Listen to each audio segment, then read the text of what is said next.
자, 결론부터 말씀드리면 목에 칼이 들어와서 지금 상승이냐 하락이냐를 누가 따진다고 하면 저는 무조건 상승이라고 말할 수 있습니다.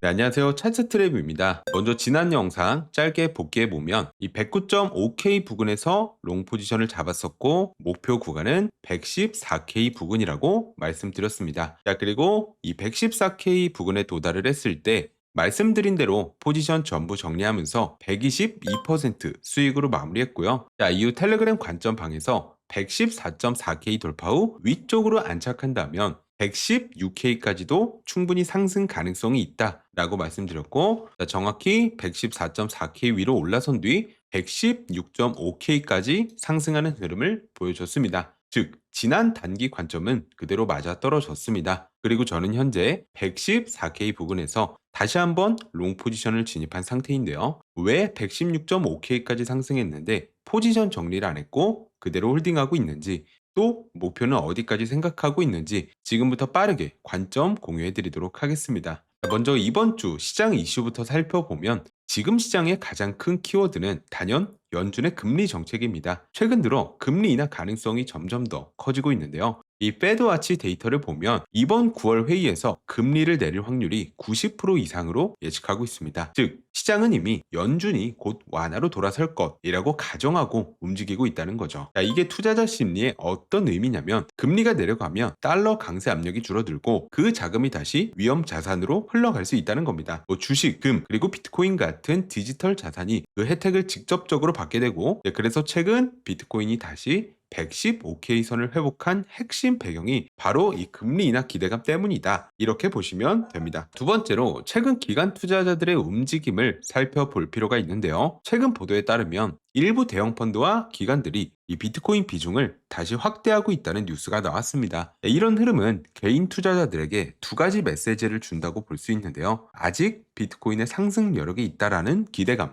그리고 큰 손들이 들어오는 자산은 안정성이 있다는 신뢰감이죠. 실제로 과거 데이터들을 보면 기관 자금이 들어올 때 시장이 단기적으로 크게 흔들려도 중장기적으로 상승 탄력을 받는 경우가 많았습니다. 지금도 비슷한 맥락에서 기관 매수는 단순한 단기 이벤트가 아니라 이번 사이클에서 추가 상승 여력이 있다는 근거로 작용할 수 있다 판단하고 있습니다. 다만 아직까지 현물 거래량은 기대만큼 늘어나지 않았습니다. 즉, 매수세가 ETF, 이 기관 쪽에서는 들어오지만 실제 현물 시장의 대중적 참여가 아직 본격화되지 않았다라고 볼 수 있는데요. 자, 이 상황은 단기적으로 속이 비어있는 반등이라는 우려로 이어질 수 있습니다. 자, 이게 단기적인 불안 요소이긴 하지만, 반대로 생각하면 이 저항 매물대를 돌파하는 순간 거래량 급증과 숏 커버링이 겹칠 수 있다는 거고, 특히 116K에서 117K 저항 구간을 돌파한다면 빠른 상승으로 이어질 가능성이 크다고 볼 수 있겠습니다. 따라서 지금은 불안한 요소가 있기는 하지만 상승 쪽으로 무게를 두는 게 더 안정적이다 라고 정리할 수 있습니다. 자, 다음으로 차트를 보겠습니다. 저는 지금 시장에서 가장 중요한 구간을 114.4K 이 지지선이라고 보고 있어요. 제 관점은 간단합니다. 여기만 지켜낸다면 상승 흐름은 계속 이어질 수 있다.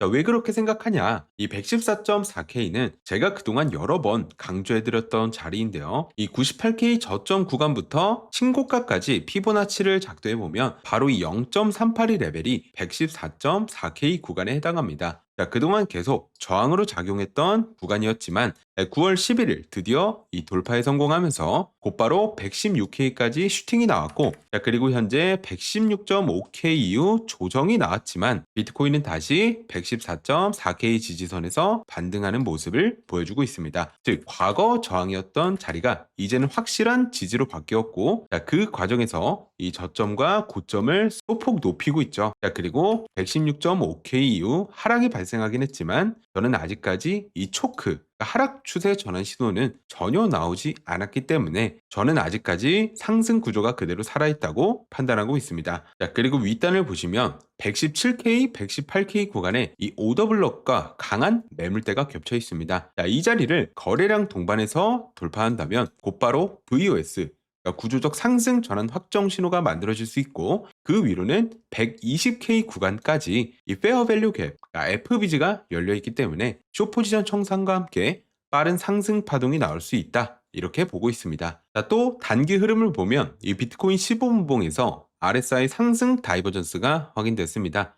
비트코인의 저점은 낮아졌지만 이 RSI는 오히려 저점이 높아졌죠. 저는 이걸 단순한 단기 반등 신호를 넘어서 114.4K 부근에서 매수세가 분명히 유입되고 있다는 증거로 보고 있습니다. 자, 정리하자면 이번 시장의 핵심은 이 114.4K 지지를 얼마나 견고하게 지켜내느냐에 달려 있습니다. 이 자리가 유지된다면 단기적으로 116K, 117K 저항 돌파, 그리고 위로는 120K 이상까지 열릴 수 있다고 보고 있습니다. 그래서 저는 현재 114K 롱 포지션을 유지하고 있고 116.5K 돌파 시 일부 익절, 나머지는 더 위쪽을 바라보는 이 120K까지 가져가는 전략을 생각하고 있습니다. 아마 많은 분들이 지금 시장에서 여기서 다시 무너지면 어떡하지? 지금 들어가도 괜찮을까? 이런 고민을 하고 계실 겁니다. 이런 불안감을 해소해드리기 위해서 시장 상황과 추세 구조를 계속 체크하면서 상승 가능성을 확신할 수 있는 근거들을 하나하나 찾아가고 있습니다. 제가 영상에서는 아무래도 큰 그림과 제 관점 위주로만 말씀드릴 수밖에 없습니다. 실시간으로 변하는 시장에서 타점이 나올 때 하나하나까지 다 말씀드리긴 어려운 게 사실이에요. 그래서 저는 이 텔레그램 관점 방에서 제가 직접 보고 있는 자리와 대응 전략을 바로 정리해서 공유해드리고 있습니다. 차트 트랩은 실제로 이렇게 대응하는구나 라는 관점이 궁금하신 분들은 참고해 보셔도 좋겠습니다. 자, 오늘 제 분석이 도움되셨다면 구독과 좋아요, 그리고 댓글로 의견도 많이 남겨주세요. 여러분과 같이 소통하면서 저도 제 관점을 수정하고 더 단단하게 만들어 가고 싶습니다. 자, 저는 차트 트랩이었고요. 다음 영상에서는 확실한 차트 분석으로 상황에 맞는 전략을 공유 드리겠습니다. 시청해 주셔서 감사합니다.